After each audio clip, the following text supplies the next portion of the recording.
Hey everybody, Joe McCall here with Pace Morby and Matt Theriault. This is exciting. I'm super pumped about this because we've been talking about this a long time. We were all hanging out recently at a mastermind and we just said, hey, let's do a podcast together. Let's do something cool talking about creative financing. Pace is a legend. Matt's a legend. I'm just this humble little guy, privileged enough to be here with these two giants. And I'm excited about this podcast because we're going to be just delivering a ton of value. This is our first episode. And on this episode, we're going to be talking about the future of creative financing, specifically subject twos. You know, we've all been doing deals a long, long time. And subject twos is a great strategy for finding deals, but it's also a little controversial. And Matt Theriault just recently did a video that garnered a lot of attention, got people excited and talking, so we're going to be talking about that. But hey, let's just take a little minute here to introduce ourselves to people who don't know who we are. This is going to be a brand new weekly podcast series that we're going to be putting out.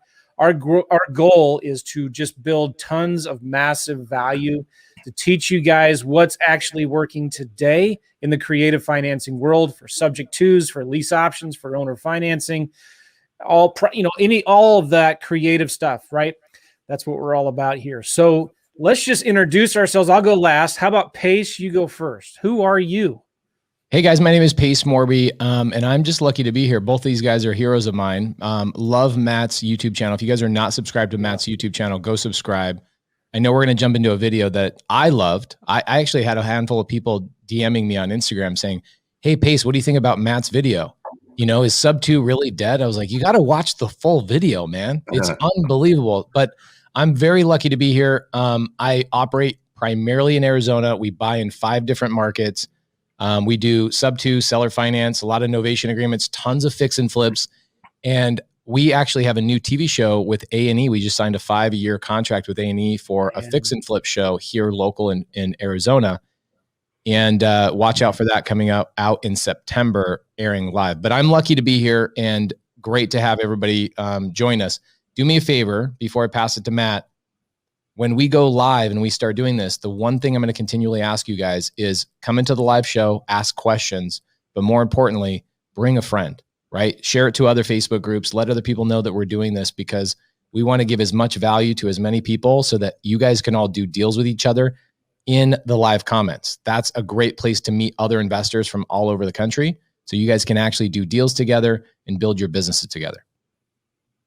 Bam. Super. Awesome. Boom. Matt, who are you? Who am I? Thanks, Joe. Nice to meet you. I'm just living below you, underneath your shadow, Joe, all these years. And literally. Right?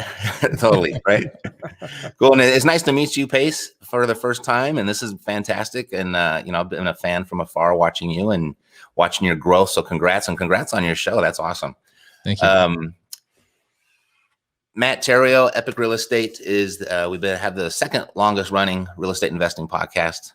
And Joe likes to compete with that. But I think I'm only second to Mr. Jason Hartman. But anyway, we've got I was in the music business. And when that thing came crumbling down and the digital download came and replaced the record store, I had to go do something new. Started from scratch in life at the age of 34, literally went from a 7-figure year to $7 an hour. And just really missed my money. And the most unlikely mentor was the grocery store manager that I was working at. He had said, Matt, if you want your money back, it's going to be through real estate. It's the final frontier where the average person has a legitimate shot at creating real wealth. And after that, at that moment in my life, I was like, I didn't know any better. I didn't know if he was telling me the truth or not, but I knew I had to learn something new. I missed my money and I said, that's where the money's at. That's what I'm going to do. So I became an agent for a few years and then realized if you really want the money in real estate, it's on the other side of the desk as the investor. And so I started that, and in a few short years, I adopted the whole escape the rat race philosophy of getting your passive income to exceed your monthly expenses. So I got that in about 3.5 years, and figured that out, and we kind of came to a place where when you escape the rat race, you're not necessarily rich. You don't have a lot of money, even though you are free. And I enjoyed that experience more. But capital, I was really short on. So I was really forced to start embracing all of the different types of creative real estate investing strategies because, when you don't have the money, you got to use your mind instead. So that's where we are today. And we got a cool YouTube channel. We probably flip 15 to 20 turnkeys a month. and we're probably adding 2 or 3 passive or rental properties to our own portfolio every single month. We got a fund, and now we teach stuff too. So here we are. Awesome. Hey guys, I'm Joe. I'm Hey, the. Joe. What happened here? You may not have heard it. I was looking up your podcast, Matt, so I could see when your first episode was. And all of a sudden it started playing, and I was like, Matt's talking, but I looked at you and you weren't talking. Well, it's funny, Joe, that would be, I wish that was a good way for you to discover who was really number one, but they only allow you to post 300 at a time. And I am on episode, I think 1500 and something. So who cares? Anyway. No, I mean, I do care. But here's the thing. This is an inside joke that Joe and I have, argue. so I'm sorry that you guys are just bringing it, being under this. No, I think it's great. I was talking to Jason Hartman the other day, and that's his big claim to fame. So maybe one of you guys will take him over one day. Yep. How young are you, Matt? I am 51 years young, Joe. Oh, yeah. So I'm 47, I think. And so we'll see who lives longer, because my goal is to have the longest running real estate podcast. Got it. Sean Terry is older than ours, but he doesn't really update it anymore. Sean's a good guy. But anyway, I've been doing my podcast since 2011 and just passed my 1,000th episode. And it's been a privilege. I remember, when I started that podcast thinking, man, I missed the boat. I missed the podcast wave. It's like so many people are already doing it. And I remember talking to Sean Terry and Matt Theriault when I was wanting to start my podcast. And I remember at the time too, thinking, is it okay to talk to your competition? But I learned pretty quickly early on in my career in real estate and publishing. It's like, we're not competition. We're potential collaborators and partners, which is why I'm so excited about this podcast. We all have similar products and courses and we teach the same thing, but there's so much we can learn from each other. And when we can combine our efforts, we can help impact more people and change more lives, I'm on board for that any day, all day. Right. So anyway, my podcast is a real estate investing mastery podcast. Listen, creative financing, it didn't save my life, but it saved my financial destiny, my future in making money in real estate, because I had tried, I was for 3 years a professional student, buying course after course after course, trying to combine all these different strategies, trying to do short sales and then trying to rehab and trying to buy and hold and just doing a bunch of stuff, and none of it was working. Right. And it wasn't until I focused on just one strategy. And for me at the time, it was flipping lease options. When I just focused on one thing and just did that, I started making money and consistently started making money. So that was in 2009. And I quit my job. Everybody thought I was crazy for quitting my job. And, I was probably doing 10, 15 grand a month in just assignment fees, flipping lease options, which was enough for me to quit my job. I was a civil engineer and getting real frustrated in my cubic hell, as I called it. And I haven't looked back since. And at that time, I was friends with some people that were in the business. Like Wendy Patton was one of them. She been teaching lease options. She's not as active anymore in teaching anymore, but she asked me to speak at one of her boot camps, and I started getting other local real estate clubs asking me to speak. And so that's when I really started thinking about 2 years into doing deals full time, because I've been doing deals for a couple of years earlier, but I thought, man, I'd love to be able to teach and share with people how I do this stuff. And so anyway, we're still doing deals today. The crazy thing is I'm doing more land flips, vacant land flips right now, which is pretty awesome because I have 2 teenage boys. And so we're flipping a lot of vacant land in Texas and North Carolina right now. And then my coaching business partner, Gavin, and we're wholesaling, just traditional wholesaling, 5-7 deals a month in Alabama. And once in a while, I'll do a lease option deal. And so I keep my team really small. I just have 3 people on my payroll. So I try to keep my team lean and mean, and I love doing podcasts like this. So I'm excited about this. I think we've got a lot of great content that we're going to be sharing with you all. So I just want to say again and reiterate what Pace just said. As we start doing these things live, we're really going to be pushing you guys hard to ask us questions and share comments and give feedback and partner with each other. You're going to find people in the YouTube threads and the Facebook threads that are active investors. And I'm hoping that a lot of you guys will find somebody in a certain market that maybe you're doing deals in that you can partner with them, right? And of course, anytime you can bring us deals, I partner with students on deals all the time. So anyway, let's jump into today's topic. We're going to be, I like the idea of diving into what Matt was sharing in that video where you were talking about the quote unquote death of subject to, and really it's just what's the right way to do subject to. So Matt, would you mind sharing a little bit about what you were talking about in that video? Sure. I mean, to really understand why this could be the death of subject to, and that might be a little bit dramatic, but certainly make them a little bit more difficult and have to exercise some extra precaution, is you got to understand the history of subject twos. And specifically, I'm speaking about the due on sale clause that banks put in there. And that was in the 80s, I believe. And it was because it was a standard practice. Subject to now is this kind of new creative thing that's kind of reemerging and people are getting excited about it. But that's the way houses used to be sold for a very long time, just from one person to another, not as an investor, just as your primary residence. And because it was really difficult for you to get a personal loan from a bank. And so what people would do is they would just kind of, you take over my mortgage and you can own the house. And that's kind of how that evolved. But once mortgage rates, I think it was in 82, 83, 84, mortgage rates started to super spike. I mean, they almost went vertical and they reached all the way to a point of 18%. And what the banks were starting to notice was that these mortgages were being transferred from owner to owner to owner at 5, 6, 7, 8%. So they had the inability of writing new mortgages at the new rates of 18%. And so they'd recognize that they were losing money. So they went through the whole lobbyist process and started inserting this due on sale clause that they had the right, not the obligation, but the right to call that loan due if that ownership ever changed. And they blamed it on, they just wanted to keep eyes on who was living in their property, who was living in their collateral.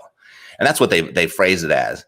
But that was kind of a bogus reason, because as soon as the rates started to drop, they stopped enforcing the due on sale clause on a consistent basis. So it was really all about the money. So since the 85, 86, 87, we've been kind of on a steady decline on those interest rates ever since. And so as we all know, just in those last few months, we've hit an all-time low. It can't go much lower. And with the amount of stimulus that's being produced right now, and there's a bunch more coming this year, the only way they can really kind of stave off the inflation is to increase those interest rates. And we've already seen them since the beginning of January. They're slowly inching up. It's a nice steady incline right now. And so they're doing it really slowly. But when we hit a point, I would say once we hit around 5, 6, 7%, we've got so many people, millions of people refinance all of their mortgages right now at these 2.5% and 3%. And once they hit like this 5 and 6%, that's not just a 3% increase to the banks. That's double the amount of money that they're losing, right? You go from 3% to 6%. That's cutting their revenue in half by not being able to generate that new loan. And so I think once those start creeping up, and I don't know if it's going to happen this year, but it's going to happen. It has to, or else, we're going to have bigger fish to fry in this country if it doesn't. But once they do, I think they're going to start looking and actively seeking out where these mortgages have been transferred and potentially start really enforcing the due on sale clauses. Yeah, I like this a lot. So we went through, actually, I watched your YouTube video. I go through it and I call my partner, Cody, and I say, hey, let's go through all of our sub-twos. We have about 130 in our portfolio, sub-twos. We have a lot of seller finance as well. But on our seller finance, our average note with the seller, right, now the bank, is about 2%. It's really low because we do get some 0% on some mobile homes and we get some 1 or 2% or 3% every once in a while. Our seller finances are lower, but my sub-twos, we went through and I go, I want to know the average interest rate that we have on our sub-twos. And it's 3.25% is our average, right? And it's going to get lower as, it's going to be interesting because you get people that get loans last year and maybe the beginning of this year that maybe in 2-3 years, they're going to default and we'll have the opportunity to go in there, catch up their arrears, take it over sub-2, whatever.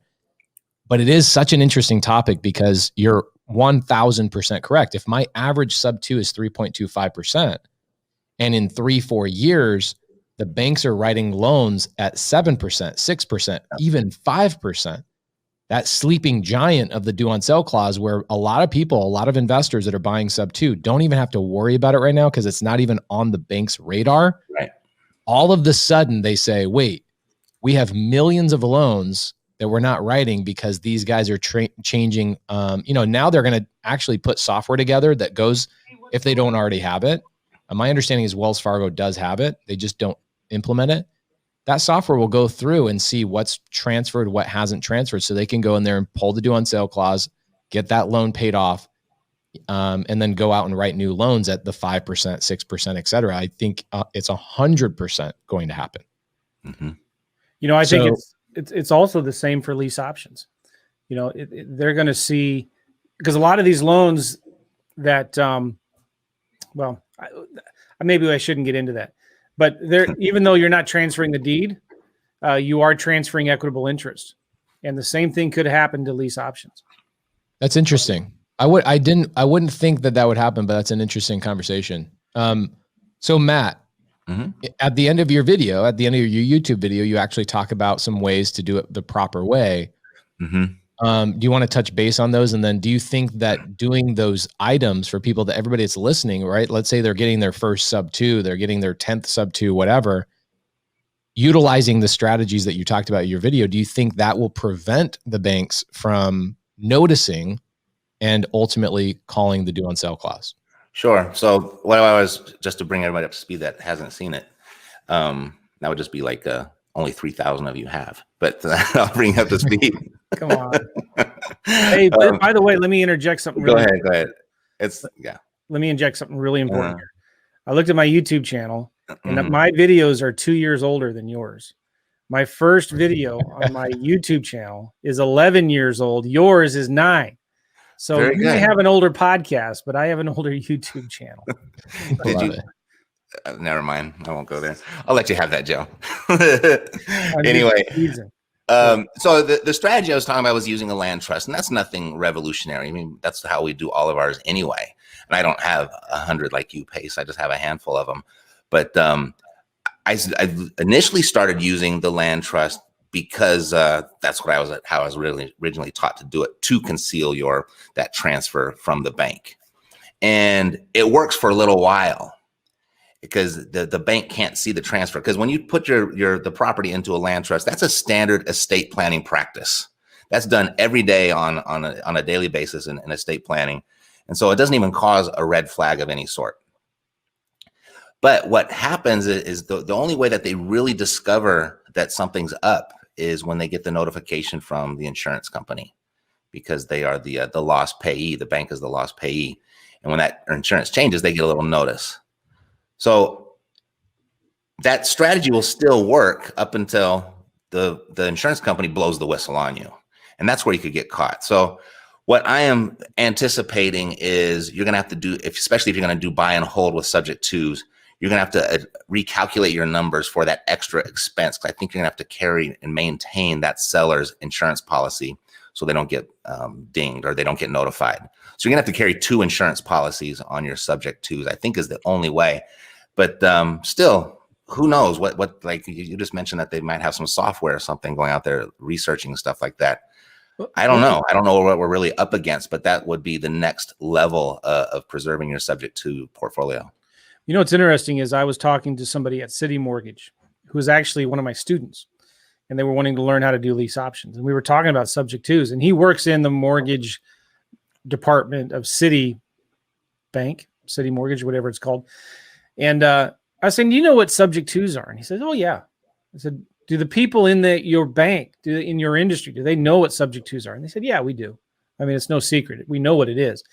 I said, why aren't you doing anything about it? And he said, well, sometimes we do. He said, this is really important to understand. He says, we know what's going on. We're not going to do anything as long as the payments are being made. Or if you stop making payments, there's 1 or 2 reasons why this would happen. Number 1, you stop making payments, and we'll dig into it, right? But number 2, if you cause any red flags to raise, you're forcing us to actually do something about it. And the biggest thing that happens is the whole insurance issues, right?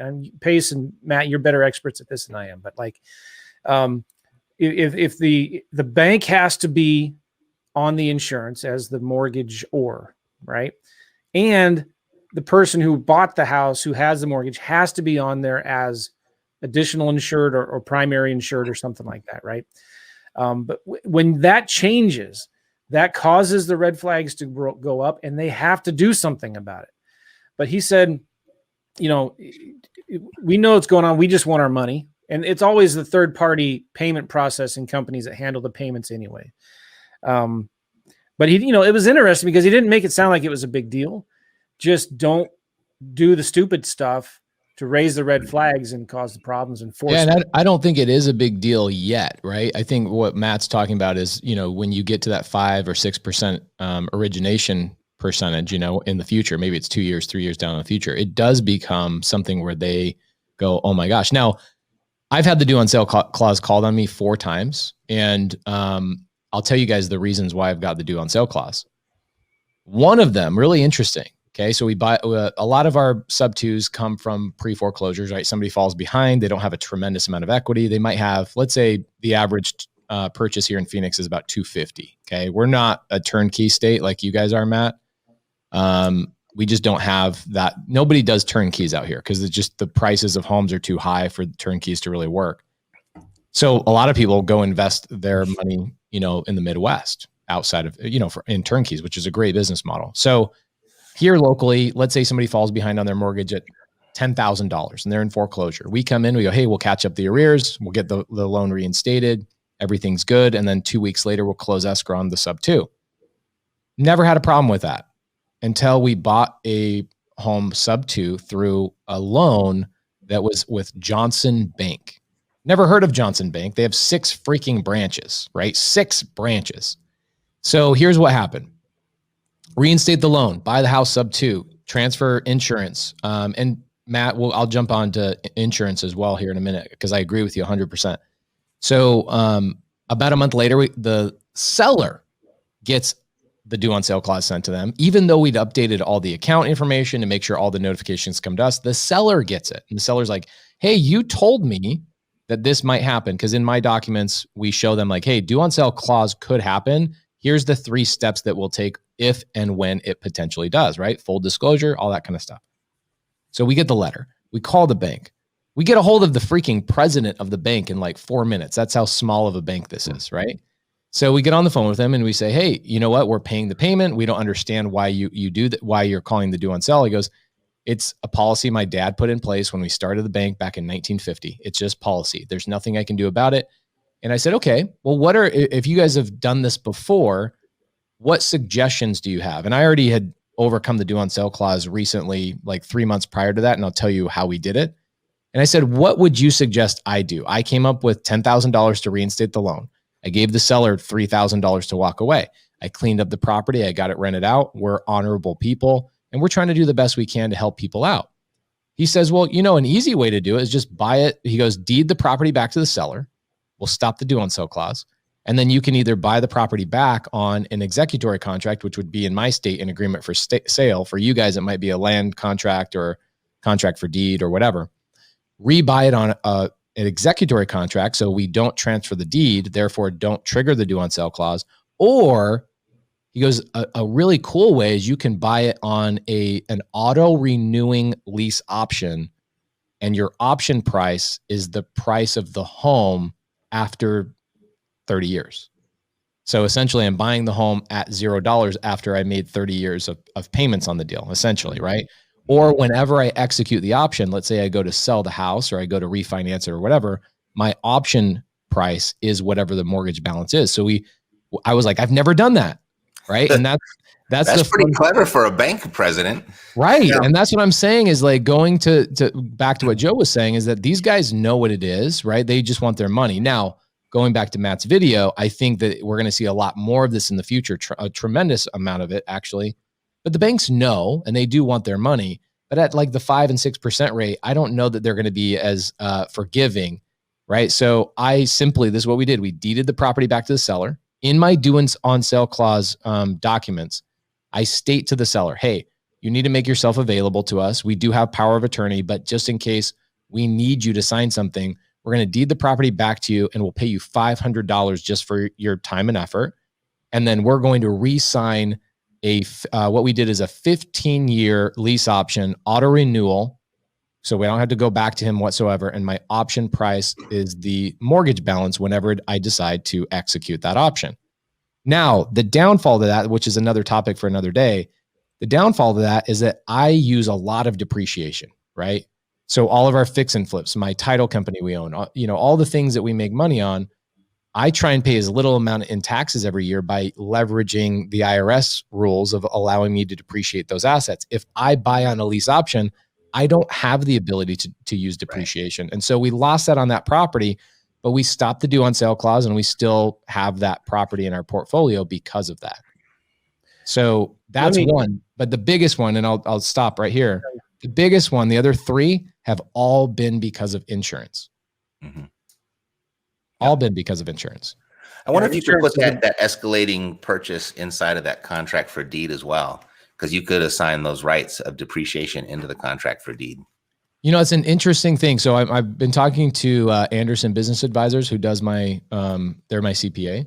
Mm-hmm. And I was like, how do I get that? How do I make sure that I'm getting that on the contract for deed? And so we're doing that now for us, it's an agreement for sale in Arizona, same thing. But I'm curious, can I do that on a lease option? I've never heard of it before, but Matt, Well, I know when we do trust partnerships, we can divide, who gets the amortization, who gets the appreciation, who gets the cash flow, who gets the depreciation. So I wonder if there's a way that you could do the trust, like a trust like that in a combination with the lease option. I'd love to learn that, because it's one of the main reasons I've stayed away from lease options, from at least not from wholesaling them like Joe teaches, but from an accumulation standpoint, right? There's just what I do is I go to the seller, they go, well, I would be willing to do like a rent to own thing. I'm like, no, I want the deed. Right. I need the deed, right. But if you could figure out the tax benefits of a lease option, now you're cooking. That'd be amazing. Well, could you just build the depreciation into the option price? I don't know.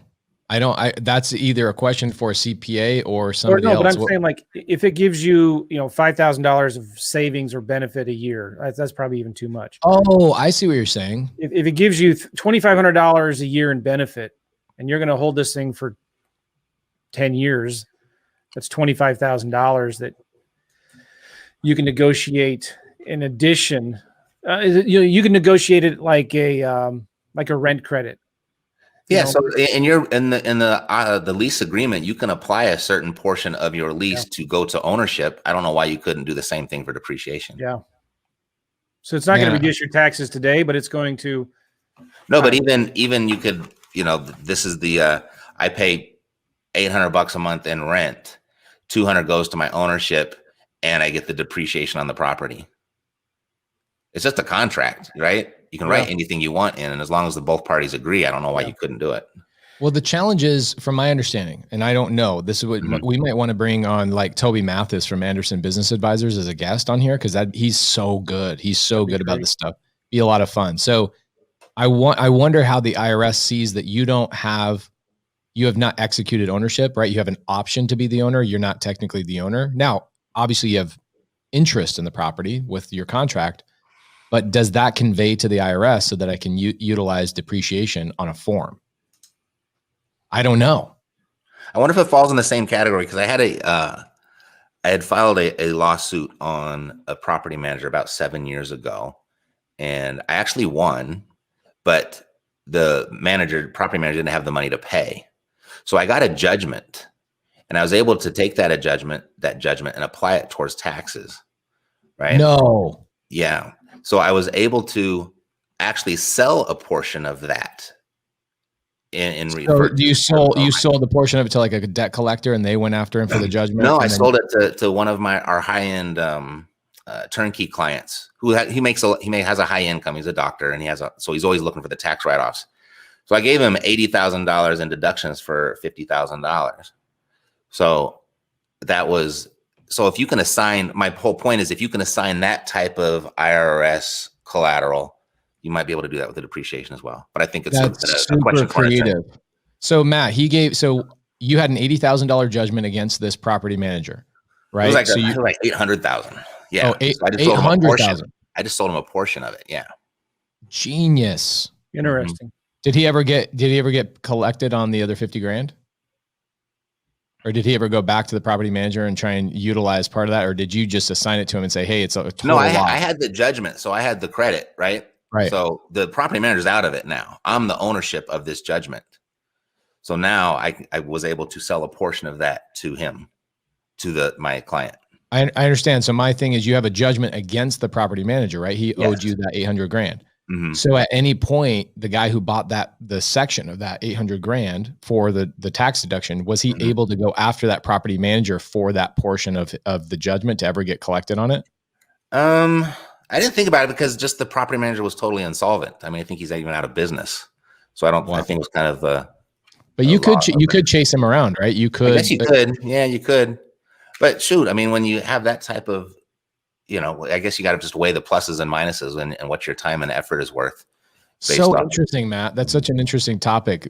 That's a completely different level, right? Your turnkey client has that kind of money that he's looking for a deduction, that he's willing to give you 50 grand for a portion of a judgment you had so he could get an $80,000 deduction for. Yep. So interesting. That's most of our clients. I mean, most of them are like they're pharmaceutical sales reps, they're attorneys, they're doctors.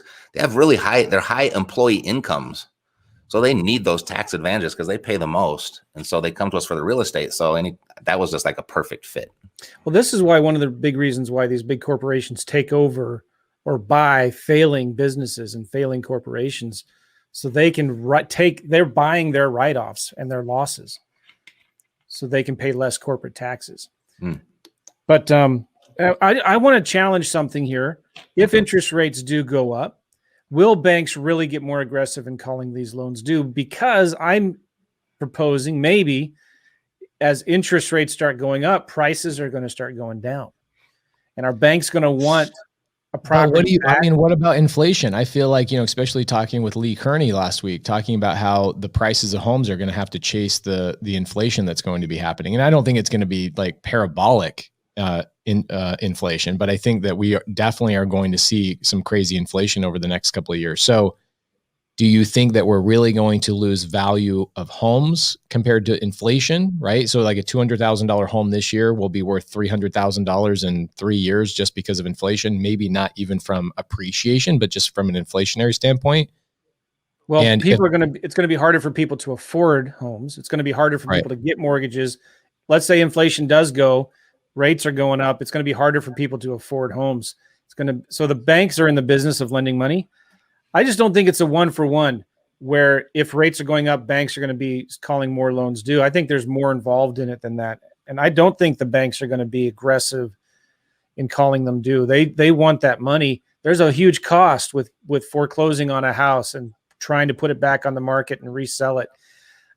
There's a big cost in that. But if it means they get double the payment for another 30 years. Right. That cost, so that's what I'm saying. The cost is going to be worth it to them. So going back to Matt's YouTube video, so he talks about utilizing a land trust, right? Purchasing in a land trust so that people don't see the conveyance, or at least it appears that the conveyance is just going into an estate planning trust for that seller, right? So it doesn't look like it conveyed from the seller to a completely non-related third party. Great first step. Now going on to insurance. Okay. So I've got a guy named James Jenkins. Maybe we can have him come on the show. He's licensed in like 30 states. So anybody that wants to use him, they can use him. He will actually physically call the bank for me. Somebody on his staff will call the bank for me and say, hey, we're representing the property manager of the property, the new property manager. We'd like to adjust and switch out. And so they kind of with white gloves will actually switch out the insurance policy. Nice. What we've done recently, that's what I've done for years. But what we've done recently, Matt, is that if there's enough cash flow on the deal, I look at it and go, you know what? Let's get me added as a loss payee on the first insurance. So we're not switching anything. Mm-hmm. And then let's go to an insurance provider like James Jenkins and get that second policy just in case. And then I go to James and I say, look, here's what's going to happen. If there's ever a payout, I don't want an insurance company and another insurance company fighting and saying, hey, You already have an insurance policy that's their job to pay out. I want a completely independent insurance policy that is aware that there's another insurance policy in place. Charge me accordingly. If there's a loss, let's say the house floods or something bad happens, the house burns down, I want 2 checks, not 1. I want 2. And so that's the way James Jenkins has written my second insurance policies. Now, to your point, Matt, really good point, is that does eat into your cash flow. So is that important to you? Is it that important to you that you are willing to lose $100 maybe a month on cash flow to sleep better at night? What are your thoughts on that process? It's going to depend deal by deal, right? Because sometimes $100 might be a deal breaker. Yes, 100% on the cash flow. You know what I mean? So it's going to depend deal per deal. If $100 a month is a deal breaker, it might not be a good deal. Period. You know, that's an interesting thing too, because for me, there's a couple of deals we just bought, right? So I almost want to like show you this screenshot. So we just bought 9 properties on seller finance. Okay. There's a lady here named June, and we're just gobbling up all of her properties. She had 91 houses. We're just going through them one by one. My contract price states Zillow price plus $20,000. So whatever the day we close on escrow on that deal, she's going to look at Zillow and she's going to add 20 grand to it. Okay. So, but she's giving me 2% interest carry. So I look at that and I go, look, I know I'm aggressive. I'm in my 30s, so I can be a little bit more aggressive than somebody maybe in their 60s, right? So I look at that and go, I'm going to be aggressive on some of these seller carries. So some of these properties are only cash flowing a net positive like $50. Okay. So $100 would make a significant change on that deal. Yes, because I'd be in the red. But the reason why I would buy a deal that low with that low of cash flow is because I look at the rent rates in Phoenix, where I'm buying most of my deals. Every 2 years, I can add $200 to my rent rate. So can I hold on to that property? I can get my depreciation, which is great. I use a lot of depreciation. I grab my depreciation, so I saved a ton of money in taxes that first year. Then by month 24, I raise my rent, and now I'm cash flow positive $250 rather than where I was at 50. A challenge with that is if you're not in a market that doesn't have rent rates climbing like we do, that will be a challenging strategy for you. And if you don't have the reserves are so important because vacancies can kill you. Right. Go ahead. No, Matt, you go ahead. Sorry. I would also look at, that $100 number, right? If I have properties that I break even on just because I like the area and they're easily managed. And some of them, I haven't done this a whole lot in my past, but I'm doing a little bit more now because I'm in a position I can do it financially, to bet a little bit on appreciation.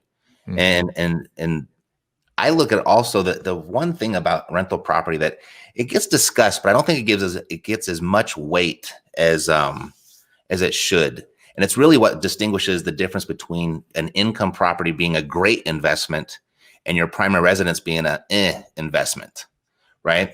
And that's that you have a tenant in there buying this asset for you. It's not you buying the asset like you buy your house or like you buy a stock. That's your money you go out and work for and earn and pay for. This is somebody paying for this for you. So I like that I'm okay with those small little margins. The other part of it is I've had up to 350 units in my portfolio. And I look at like the numbers, like, because you'll analyze a property that's, in the Midwest or the South, it's a $50,000, $60,000, $70,000 property. And it rents for $900, $1,000 a month. And you're like, oh my God, this price to rent ratio is amazing. Give me as many as I can get. Right. But at the end of the day, when you're doing your taxes, you're doing your accounting, they don't perform as good in real life as they do on paper. So now that I've kind of shifted and I've liquidated a lot of that stuff and upgraded my portfolio into, that sweet spot of like $125,000 to $150,000 properties that might be just a 7, 8, 9% cash on cash return, but they actually perform to 7, 8, 9% cash on cash return.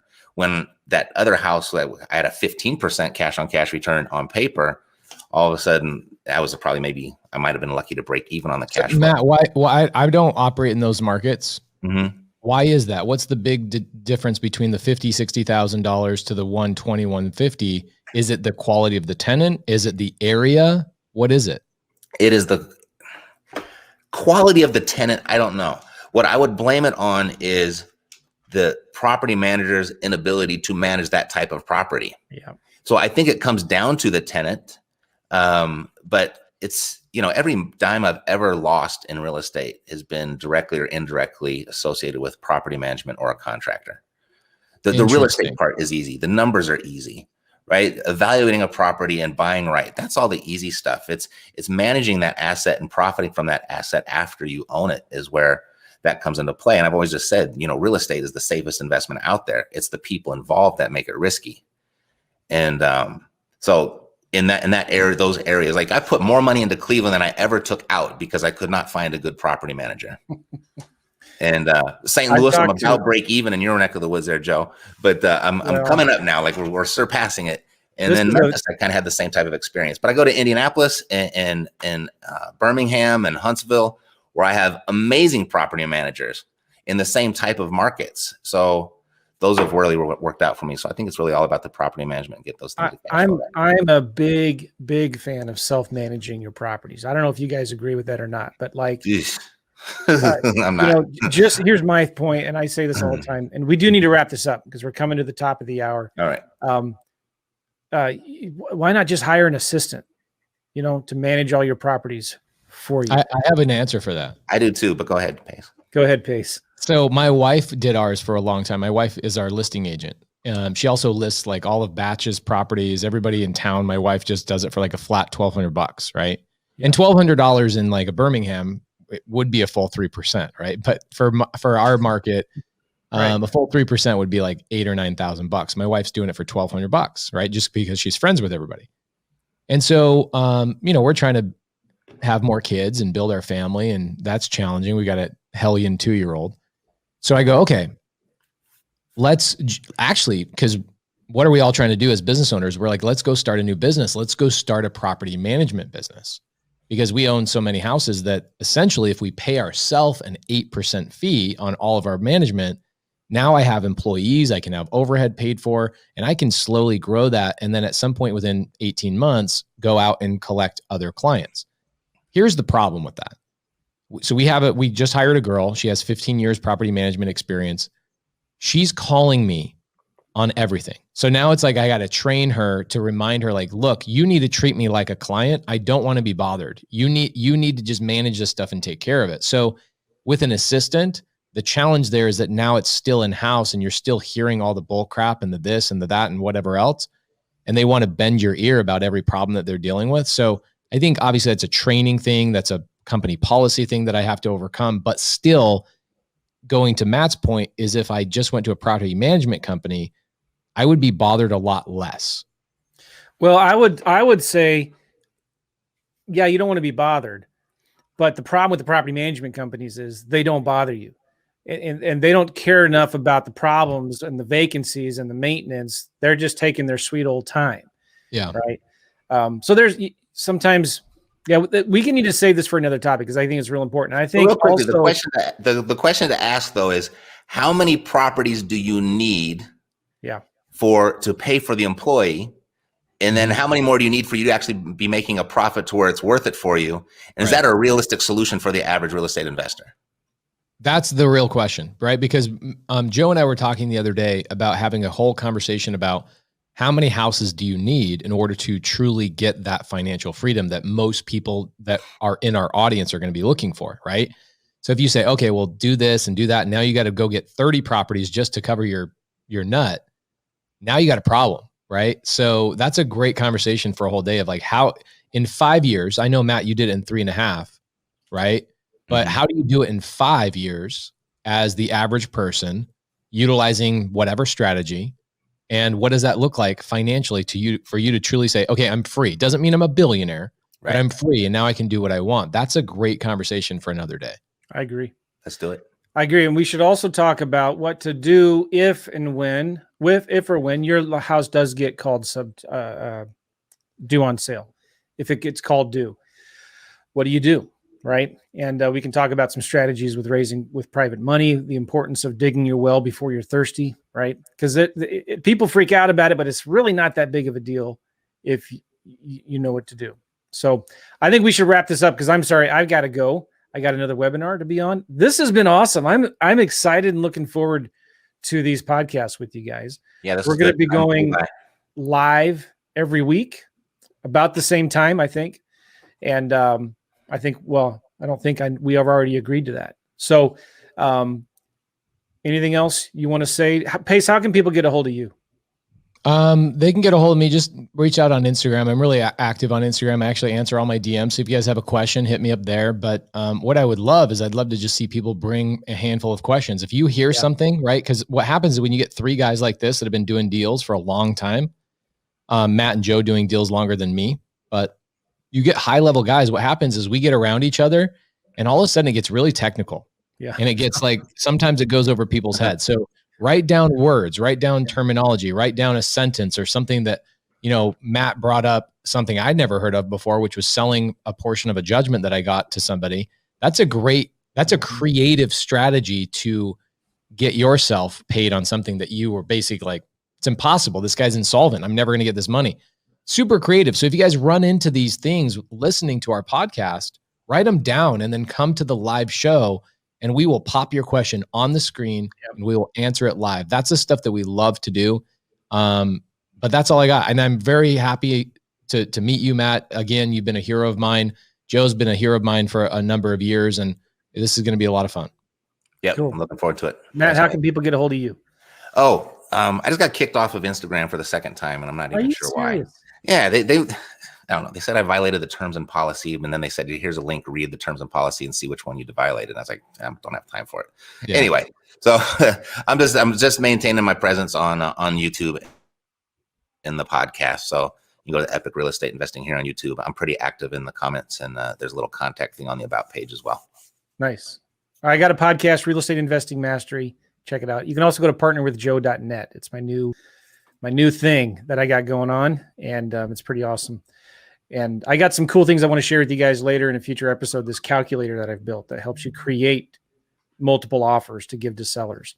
And it's pretty ninja. And I want to talk to you guys about how to add some subject to offers in this thing. And maybe we can give it away for free to folks on this podcast. Be cool. Absolutely. Appreciate you guys. Thanks for being here. I think we should sign off. All right. Yep. All right. See you guys.